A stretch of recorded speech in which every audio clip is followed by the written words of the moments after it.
Hello friends, most welcome in Chaturvedi English classes. Today I am going to explain you a poem named Mercy composed by William Shakespeare. This poem is extracted from a play named The Merchant of Venice written by William Shakespeare. Before learning this poem, we should know about the poet who has composed this poem. First of all, we should know who is the poet of this poem, who was the poet, and other things, many other things. Then we go forward to know about the poet. Who is the poet of this poem? William Shakespeare. Full name of the poet William Shakespeare. It means poem का जो poet का जो पूरा नाम है वो है William Shakespeare, जो कि एक पोएट भी हैं, प्ले राइटर भी हैं. इट मीन्स नाटक लेखक भी हैं, एक्टर भी हैं और वर्ल्ड ग्रेटेस्ट ड्रामेटिस्ट, अर्थात इस वर्ल्ड में सबसे ग्रेटेस्ट ड्रामेटिस्ट एक नाटककार के रूप में है, सबसे महान नाटककार के रूप में है. कौन? William Shakespeare. अब इनके बर्थ के बारे में हम जानते हैं. इनका बर्थ कब हुआ था? इनका बर्थ हुआ था 23 अप्रैल 1564. Actually, there is no certain knowledge about his birth, but many other poets wrote about them that his baptization has become on 26th of April 1564.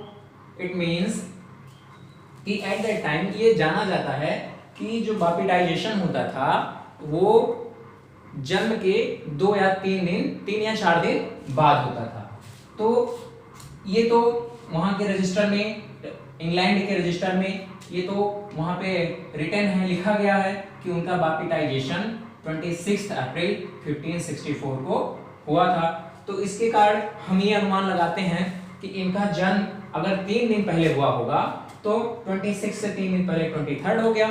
इसीलिए बहुत सारे लोग इस चीज को मानते हैं कि इनका जन्म 23 अप्रैल को हुआ होगा. और उसके बाद इनके बर्थ का प्लेस क्या था? उसका प्लेस था Stratford at Avon in country of Warwickshire in England. It means England का एक शहर है स्ट्रेटफोर्ड एट एवन, जो वारविकशायर में है. ये एक प्लेस है जो वारविकशायर में है और कंट्री का नाम क्या है? इंग्लैंड है. इनके फादर का नाम था mister John Shakespeare. William Shakespeare के फादर का नाम था मिस्टर जॉन शेक्सपियर, जो कि एक बहुत ही समृद्ध व्यक्ति थे, बहुत ही धनी व्यक्ति थे. और वो वहां के म्युनिसिपल अफेयर्स में बहुत ही इंपॉर्टेंट पर्सन भी थे, किसी ना किसी पोस्ट पे वो थे. और इनकी माता का क्या नाम था? His mother's name was Mary Arden, जो कि एक अनएजुकेटेड लेडी थी, अशिक्षित महिला थी, बहुत ज्यादा पढ़ी लिखी नहीं थी. अशिक्षित मतलब एकदम बिल्कुल से पढ़ी लिखी नहीं थी. और इनकी पत्नी का नाम था एना हेथवे. और 18 वर्ष की आयु में ही इन्होंने शादी कर लिया था. विलियम शेक्सपियर ने 18 की एज में ही इनकी मैरिड हो गई थी एना हेथवे से. इनके पास 3 बच्चे हैं. They had 3 children. First, Susanna Hall married with John Hall. ये लड़की है जिसका नाम है सुसन्ना, जो कि जॉन हॉल से शादी की थी. दूसरा लड़का है हेमनेट, जो इनका लड़का था हेमनेट शेक्सपियर. और तीसरी भी लड़की है जिसका नाम है जूडिथ क्वीनी, जो कि थॉमस क्वीनी के साथ मैरिड हुई थी. इनका जो एजुकेशन हुआ था वो किंग्स न्यू स्कूल में हुआ था. अर्थात विलियम शेक्सपियर कहां से एजुकेटेड हुए थे? किंग्स न्यू स्कूल से. इनके वर्क्स जो हैं, इन्होंने 39 प्लेज लिखा है, 154 सॉनेट लिखा है, जिसमें 126 सॉनेट फॉर यंग मैन, अर्थात एक यंग इनका जो दोस्त होता है मिस्टर WH विलियम हार्वर्ड, उसके लिए लिखे हैं. और 28 सोनेट जो हैं वो एक डार्क लेडी जिस लेडी से ये प्रेम करते थे उसके बारे में इन्होंने लिखा है। और इन्होंने 2 लॉन्ग नैरेटिव पोएम्स भी लिखे हैं और इसके बावजूद भी इन्होंने बहुत सारे वर्सेस लिखे हैं, छोटे छोटे छंद लिखे हैं जिसकी ऑथरशिप इनके नाम से नहीं है। और इनकी डेथ कब हुई थी? इनकी डेथ हुई थी 23 अप्रैल 1616 अर्थात 23 अप्रैल 1616 एट द एज ऑफ 52 अर्थात 52 वर्ष की आयु में इनकी मृत्यु हो गई थी। इन्हें बार्ड ऑफ एवन के नाम से भी जाना जाता है। विलियम शेक्सपियर को बार्ड ऑफ एवन के नाम से भी जाना जाता है या फिर इंग्लैंड के नेशनल पोएट के बारे में भी जाना जाता है। अब इनका इरा क्या है, ये किस टाइम में पोएट थे? ये एलिजाबेथन पोएट हैं। विलियम शेक्सपियर जो हैं वो एलिजाबेथन पोएट हैं, एलिजाबेथ टाइम के पोएट हैं, इसलिए इन्हें एलिजाबेथन पोएट भी कहा जाता है, फिर जोकोबियन पोएट भी कहा जाता है। तो इस प्रकार हमने इनकी लाइफ हिस्ट्री बर्थ नाम से लेकर के अर्थात नेम से लेकर के डेथ तक सारी चीजें हमने आपको एक्सप्लेन कर दिया। अब आगे इस पोएम को पढ़ने से पहले इस पोएम के बारे में भी जानते हैं। क्या इस पोएम की थीम है, कहां से ये पोएम लिया गया है, क्या क्या इस पोएम के माध्यम से बताया गया है, सबसे पहले हमें ये चीज जानना जरूरी है। अब हम अबाउट द पोएम की तरफ बढ़ते हैं। अभी हमने आपको अबाउट द पोएट बताया, अब हम अबाउट द पोएम की तरफ बढ़ते हैं। ये जो पोएम मर्सी है ये विलियम शेक्सपियर के द्वारा लिखा गया, कंपोज किया गया है, रचा गया है। उसके बाद ये जो पोएम है ये एक स्पीच है। किस पर? मर्सी पर एक स्पीच है। किसके द्वारा? पोर्सिया के द्वारा। किसके द्वारा?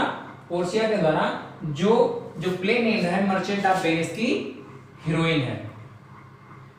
ये मोस्ट इंपॉर्टेंट कैरेक्टर है। इसमें 4 कैरेक्टर मोस्ट इंपॉर्टेंट हैं। मेन कैरेक्टर है पोर्सिया जो कि वाइफ ऑफ बसेनियो है, एंटोनियो फ्रेंड्स ऑफ बसेनियो है, शाइला जो कि ज्यूज है, जो मनी लेंडर है, जो कि एंटोनियो को कर्ज देता है।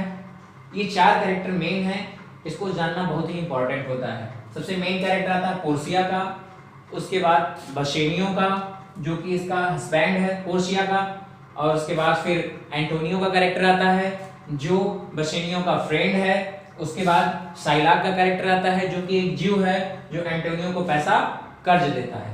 उसके बाद ये क्या है पोएम? ये पोएम जो है ये स्पीच ऑन मर्सी है, अर्थात दया पर पोर्सिया के द्वारा एक वकील के वेश में जब वो आती है कोर्ट में तो वो एक स्पीच देती है इस मर्सी पर। अभी इस पोएम में आपको बताया जाएगा आगे क्या स्पीच में होता है। तो मर्सी पे स्पीच देती है। और ये जो पोएम है ये कहां से एक्सट्रैक्ट किया गया है? एक प्ले से जिसका नाम है मर्चेंट ऑफ वेनिस। बहुत ही अच्छा प्ले है, विलियम शेक्सपियर के द्वारा लिखा गया। और उसके बाद तीसरी बात क्या है कि ये जो पोएम है ये इस मर्चेंट ऑफ वेनिस प्ले के एक्ट 4 के सीन 1 से लिया गया है, अर्थात जब चौथा एक्ट शुरू होगा उसके पहले सीन में लाइन नंबर 173 से लेकर के 195 तक है। इट मींस ये जो पोएम मर्सी है जब आप इसको पढ़ना स्टार्ट करेंगे, जब आप एक्ट 4 में आएंगे, इधर मर्चेंट ऑफ वेनिस के एक्ट 4 में आएंगे, जब आपका सीन 1 आएगा, सीन 1 के 173 लाइन से लेकर के 195 लाइन तक ये पोएम का जिक्र किया गया है। इसके बाद अब हम पोएम की तरफ बढ़ते हैं। मैं आपको पोएम को एक्सप्लेन करके बताऊंगा, उसके बाद उसकी लिटरेरी डिवाइसेस को बताऊंगा कि कौन कौन सी लिटरेरी डिवाइस यूज हुई हैं। तो फिर अब हम पोएम को एक बार लिखते हैं, उसके बाद फिर आपको हम एक्सप्लेन करते हैं।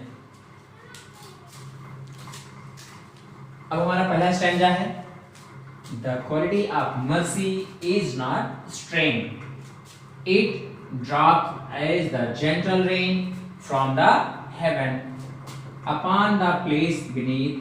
It is twice blessed.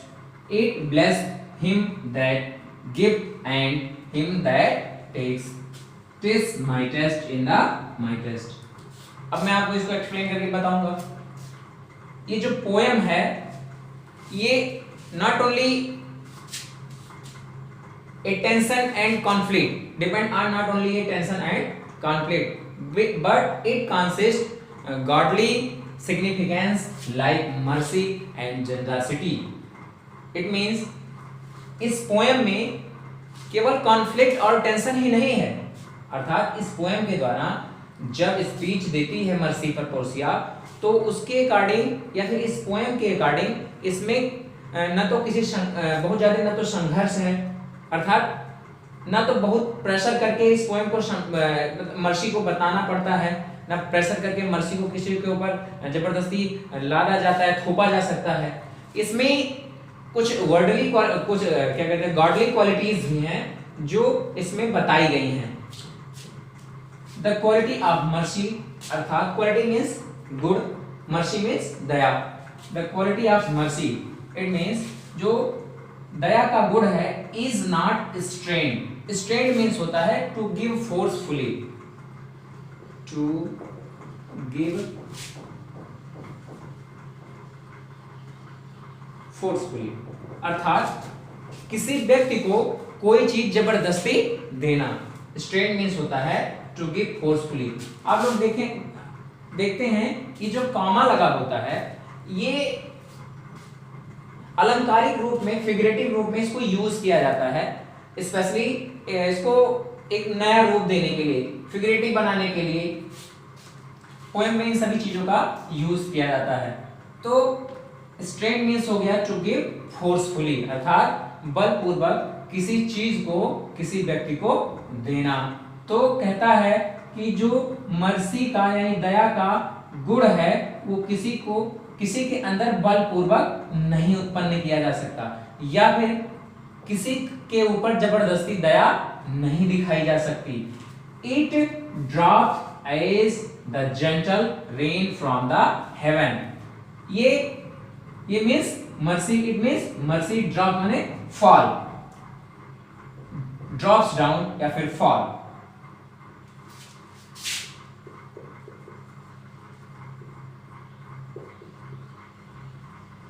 Drops down, अर्थात ये कैसे ड्रॉप होती है, कैसे गिरती है?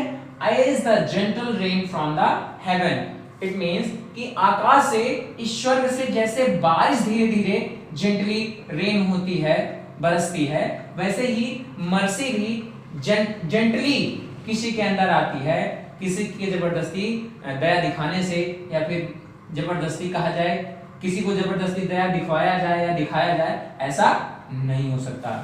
अगली लाइन की तरफ बढ़ते हैं। Upon the place beneath. Upon the place beneath मतलब इस धरती पर जैसे जेंटली रेन धीरे धीरे धीरे धीरे बरसता है, वैसे ही दया की भावना भी स्वयं से उत्पन्न होती है, उसे जबरदस्ती नहीं उत्पन्न किया जा सकता है। It is twice blessed. It मतलब मर्सी, मर्सी जो है ट्वाइस मतलब दोहरा, ट्वाइस मीन्स दो बार यानी कि दोहरा। ब्लेस्ड, ब्लेस्ड मतलब आशीर्वाद, इसमें blessed, blessed means blessed, bless means आशीर्वाद। ये दोहरा वरदान होती है। कैसे होती है?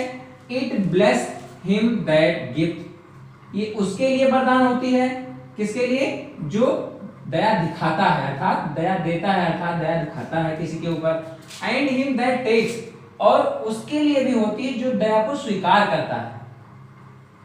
ये दोनों के लिए आशीर्वाद स्वरूप होता है कि मान लीजिए कोई व्यक्ति किसी की सहायता कर रहा है, तो दयापूर्वक किसी की सहायता किया तो इसकी पॉपुलैरिटी की, इसके मन में संतोष हो गया, जिसने किया कि हाँ हमने दया दिखाई, उसका कार्य आज हो गया। और जिसको उसने दिखाया हो सकता हो कि इसके दया दिखाने से उसका कार्य पूरा हो जाए। इट मीन्स ये दोनों के लिए वरदान साबित होती है, जो दया दिखाता है उसके लिए भी और जो जिसमें दया दिखाया जाता है उसके लिए भी। This means it is.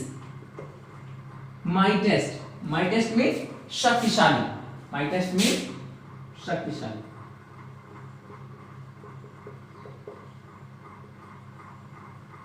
शक्तिशाली in the mightiest. Mightiest means जो सबसे शक्तिशाली हो, धरती पर जो सबसे शक्तिशाली हो, उसके लिए दया जो है वो सबसे शक्तिशाली के रूप में होती है। अर्थात इस संसार में जो भी सबसे बड़ा व्यक्ति हो, जो इस संसार पे राज कर रहा हो, इस धरती पे राज करने वाला हो, यदि उसके अंदर दया की भावना नहीं है तो लोगों के द्वारा वो प्रिय नहीं होगा। तो कहता है इट इज माइटेस्ट, ये शक्तिशालियों में भी सबसे शक्तिशाली है। अर्थात जो इस धरती का सबसे शक्तिशाली वर्षन है उससे भी दया सबसे शक्तिशाली चीज है। अब हम अगले स्टैंजा की तरफ बढ़ेंगे। एक बार फिर से मैं इसको समझा देता हूं आपको। The quality of mercy is not strength, जो दया का गुण होता है उसे न तो बलपूर्वक दिया जा सकता है न ही लिया जा सकता है। It dropped as a gentle rain from the heaven upon the place beneath. और ये कैसे उत्पन्न होती है? जैसे जेंटल रेन अर्थात एक प्यारी सी वर्षा, एक सज्जन रूपी वर्षा हेवन से धरती पर बरसती है, अर्थात स्वर्ग से धरती पर आके बरसती है। इट इज ट्वाइस ब्लेस्ड, ये दोहरे वरदान के रूप में होता है। कैसे होता है? ये उसके लिए जो दया को दिखाता है या फिर जो दया को स्वीकार करता है, यानी जो दया देता है या फिर जो दया को स्वीकार करता है, दोनों के लिए ये दोहरा वरदान साबित होती है। Test mightiest in the mightiest, it is mightiest, यह जो सबसे शक्तिशाली होते हैं उनसे भी शक्तिशालियों में से है। कौन? दया। अब हम फर्स्ट स्टैंजा आपका क्लियर हो गया। अब उसके बाद हम अगले स्टैंजा की तरफ बढ़ते हैं। हमारा सेकंड स्टैंजा है it becomes the throned monarch better than his crown, his capture shows the force of temporal power, the attribute to awe and majesty, wherein doth sit the dread and fear of kings. Becomes means होता है suits, it means शोभा देती है।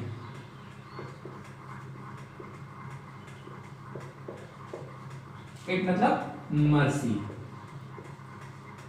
it suits, mercy suits the throned monarch better than his crown, अर्थात सिंहासन रूढ़, अर्थात सिंहासन पर बैठा हुआ राजा, मोनार्च मीन्स राजा, थ्रोन मतलब सिंहासन पे बैठा हुआ, सिंहासन पर बैठा हुआ। The throned monarch better than his crown, अर्थात जो मर्सी होती है सिंहासन पर बैठे हुए राजा के क्राउन मतलब मुकुट, मुकुट से भी ज्यादा सुशोभित होती है। कौन सी चीजें? मर्सी, अर्थात यदि कोई राजा है उसके अंदर दया की भावना नहीं है तो लोगों के अंदर उसके प्रति प्रेम और सम्मान नहीं होता है। तो पोर्सिया बताती है जब साइलाक ड्यूक के कोर्ट में एक पिटीशन फाइल करता है एंटोनियो के अपोज में, उस बॉन्ड के थ्रू, उस बॉन्ड को दिखा करके जो एंटोनियो ने पैसा न चुका पाने पर साइन किया था, तो बताती है पोर्सिया कि जो राजा होता है यदि उसके अंदर दया की भावना नहीं है तो लोगों के अंदर उसका सम्मान नहीं होता है। पोर्सिया ये भी कहती है कि जो मर्सी है वो क्रिश्चियनिटी के डॉक्ट्रिन ऑफ सॉल्वेशन में बताया गया है कि क्रिश्चियन लोगों का मानना है कि यदि किसी व्यक्ति के अंदर दया नहीं होती है तो वो साल्वेशन अर्थात मोक्ष को प्राप्त नहीं होता है। तो पोर्सिया बतलाती है कि अगर किसी राजा के अंदर दया नहीं है तो लोगों के प्रति उसका प्रेम नहीं है, लोग उससे प्रेम नहीं करेंगे। तो और क्रिश्चियन में ये भी बतलाया गया है कि जो salvation, the way of salvation है through the it goes through the mercy, यानी दया के रास्ते से होकर ही जाता है। तो दया होना जरूरी है। His sculpture shows the force of temporal power. Sculpture means हो गया राजदंड,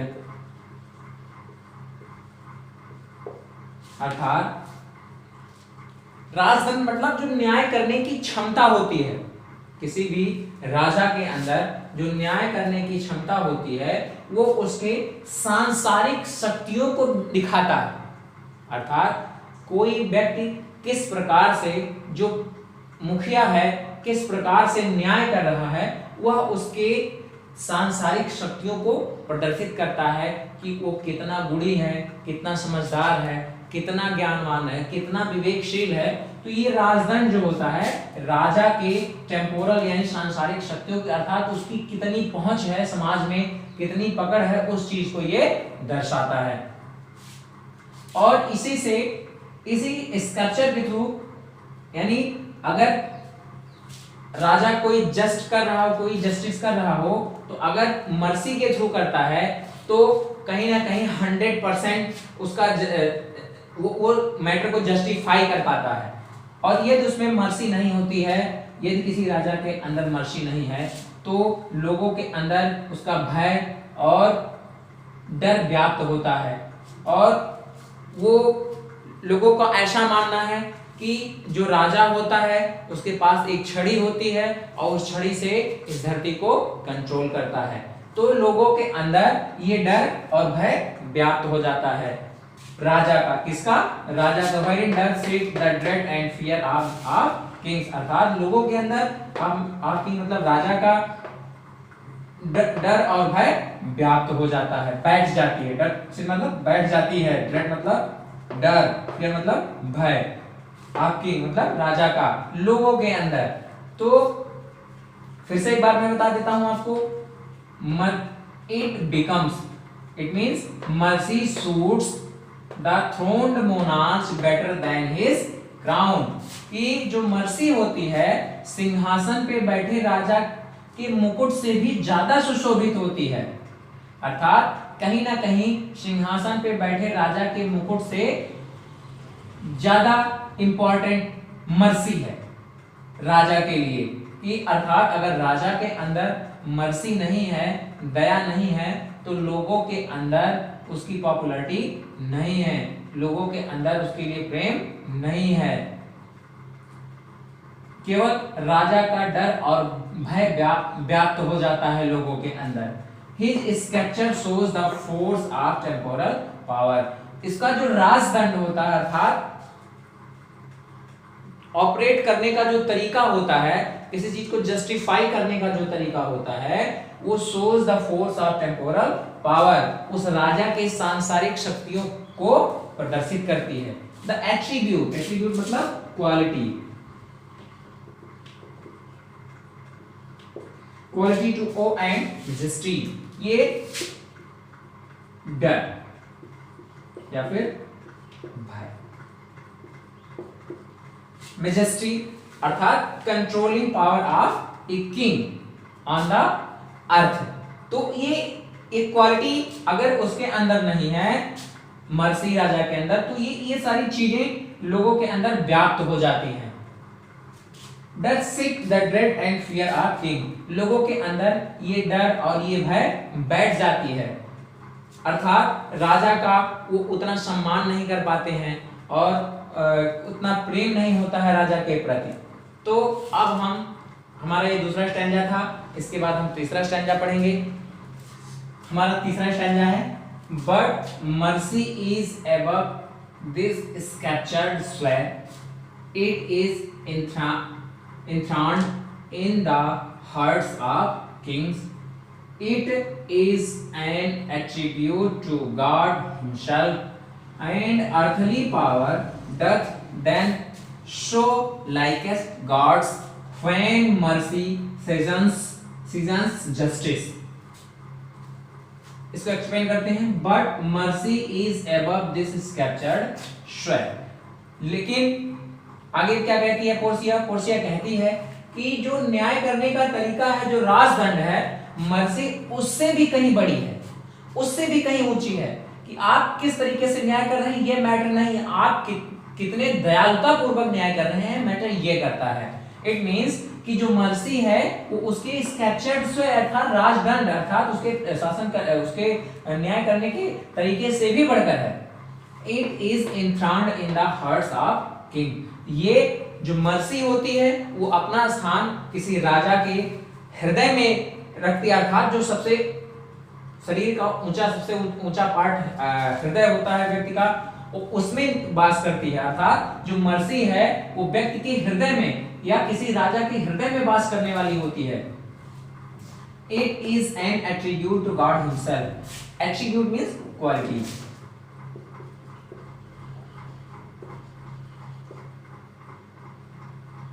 ये जो मर्सी है ये ईश्वर का भी खुद का गुण है, अर्थात ये क्वालिटी ईश्वर में भी पाई जाती है। ये केवल मानव की क्वालिटी नहीं है, ये ईश्वर की भी क्वालिटी है। अर्थात दयालुता मानव न केवल मानव बल्कि भगवान के अंदर भी पाया जाता है। And earthly power doth then shows likest God when mercy seasons justice. और जब सेजन मतलब मिक्स,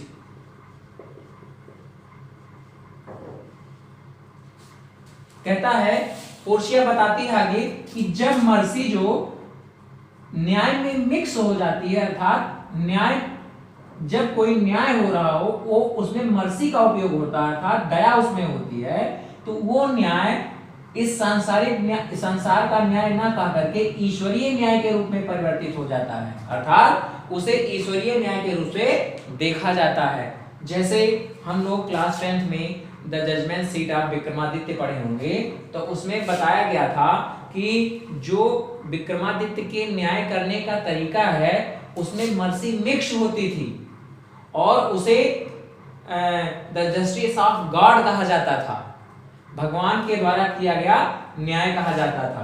तो पोर्शिया बताती है कि जो जस्टिस होता है, जो न्याय होता है, अगर उस न्याय में दया मिक्स हो जाती है, मर्सी मिक्स हो जाती है, तो वो न्याय राजा का नहीं ईश्वर का न्याय हो जाता है। वो इस प्रकार से इस स्टैंजा में राजा को यानी ड्यूक को समझाती है कोर्ट में। अब मैं ये पोएम हमारा 3 स्टैंजा का था, तीनों स्टैंजा हमने बता दिया और उसके बाद अब मैं इसमें जो लिटरेरी डिवाइस यूज हुए हैं उसको मैं आगे आपको बताता हूं कि कौन कौन से लिटरेरी डिवाइस इसमें यूज हुए हैं। अब हम मर्सी पोएम में कौन कौन से लिटरेरी डिवाइस यूज हुए हैं मैं उसके बारे में आपको बताता हूं। पहला लिटरेरी डिवाइस है एल्यूजन। पहला लिटरेरी डिवाइस है allusion. Allusion to Christian idea of salvation. इस पोएम में पोर्शिया बताती है कि जो आइडिया ऑफ साल्वेशन है क्रिश्चियनिटी में वो मर्सी के थ्रू होके जाता है। तो इसमें बताया गया है कि ये लोगों की भ्रांतियां हैं, लोगों की भ्रांतियां हैं। इस इल्यूजन के थ्रू ये बताया गया है कि अगर आपके अंदर दया की भावना नहीं होगी तो आपको साल्वेशन नहीं मिलेगा, आपको मोक्ष नहीं मिलेगा। तो पहला लिटरेरी डिवाइस हमारा क्या है? इल्यूजन। अब अगला क्या है? अगला है irony. This phrase has irony of situation. इसमें क्या है? आयरनी ऑफ सिचुएशन है because it is used where there is often not mercy. क्योंकि ये पोयम वहां यूज की गई है जहां दया की कोई गुंजाइश ही नहीं है। जैसे कि जो ड्यूक है उसके अंदर भी दया की भावना नहीं है, जो साइलाक है उसके भी अंदर दया की भावना नहीं है।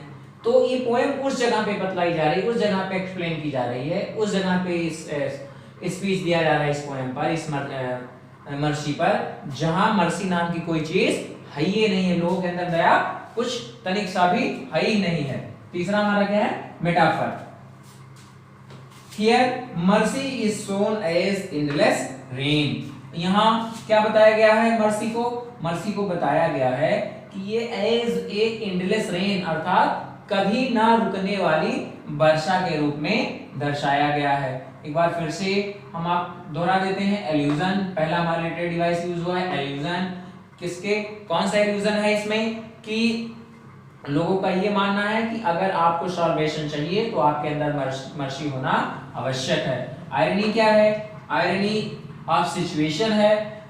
इसका मतलब ये हुआ कि ये पोएम उस जगह पे बतलाई गई है जहां पे लोगों के अंदर दया नाम की कोई चीज नहीं है।